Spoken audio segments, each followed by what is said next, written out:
Okay, bago tayo umalis, kailangan muna natin checkin ang ating sasakyan. Unang-una dito sa makina. Ayan, buksan natin. Ayan. Buksan natin siya.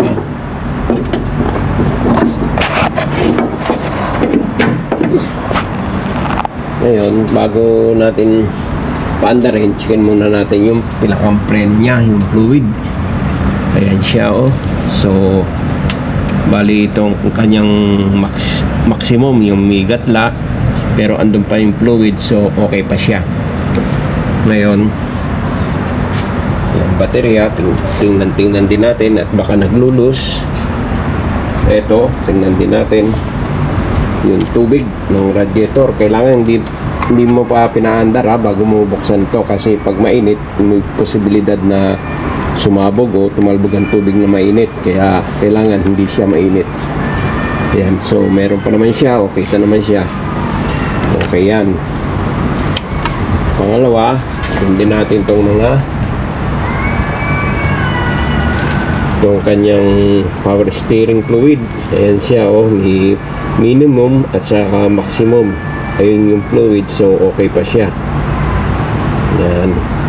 Then at ito naman yung pinaka-lungs niya, engine oil. Ayan siya. Kailangan, no, meron siyang gatla. Ayan, dalawa, maximum at minimum. Linisin muna natin. Bali, ayan siya, may gatla siya. Ito yung maximum at saka yung minimum. Kasi pag bumaba pa rito, ibig sabihin kukunti na yung langis, kaya hindi na dapat natin pababain dun sa pangalawang gatla. Dito sa pangalawang gatla, at hindi rin tayo pwede lumampas dun sa pangalawa, dito sa taas, masyado marami naman yon, kaya kailangan eksakto lang. So ito, yan, o yan, o, kulang na siya, o yan, o, kulang na.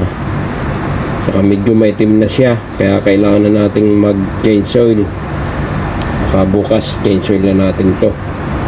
Yan, o, dapat nandito siya pero ayun na sa unang gatla. So ganun lang ang pag-check mga katambayers. Yan. Saka yung kulay ng langis, pag maitim na, kailangan na tayo mag change oil. Yan, checkin din natin mga belt kung maluwag na siya ba. Yan, maigpit pa naman. Saka mapupuna mo naman kung maluwag, kasi iingay siya, iirit. So hindi naman ito nairit, kaya sure ako na maigpit. Ayan. Yun, may mga tagas-tagas na siya yung sa power steering, pero konti pa lang naman, kaya kailangan natin checkin. Kasi yung mga ganitong modelo, matagal na, may mga maliliit na leak na yan, kaya kailangan kine-check lagi ang langis. At power steering oil, saka nga yung transmission oil, ayan, no, kine-check din to.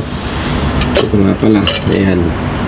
So far, so good pa naman, nasa level pa rin, kaya okay lang to. Hindi naman kagad-agad dito nababawasan, lalo na kung walang leak. Ayan, ang nababawasan lang itong engine oil, kasi minsan may maliliit na leak doon, nababawasan. Saka itong power steering, kapares niyan, ayun, leak, kaya nababawasan yung pinakang power steering oil niya, yung ATF, automatic transmission fluid. Yun. Kaya tubig, kailangan importante yan para hindi ka mag-overheat, kasi minsan may maliliit din na leak yan, kaya kailangan tinitingnan din natin yan mga katambayers. Itong reservoir water, ayan, meron pa naman din, kompleto pa. Ganun lang mga katambayers. Okay, sana medyo nakatulong sa inyo kung paano mag-check. Bago natin pa-startin ang sasakyan, kailangan pine-check natin mga katambayers. Ayan. ugaliin natin sa umaga yung bagi aalis kayo, or kahit di sa umaga, yung bago umalis, kailangan checkin natin yan. Yun nga lang, kailangan wag mo muna i-start ang sasakyan, kasi pag na-start na saka checkin, so hindi na siya accurate. Pares na langis, siyempre umakyat na yung ano niya, langis, kaya hindi na siya accurate.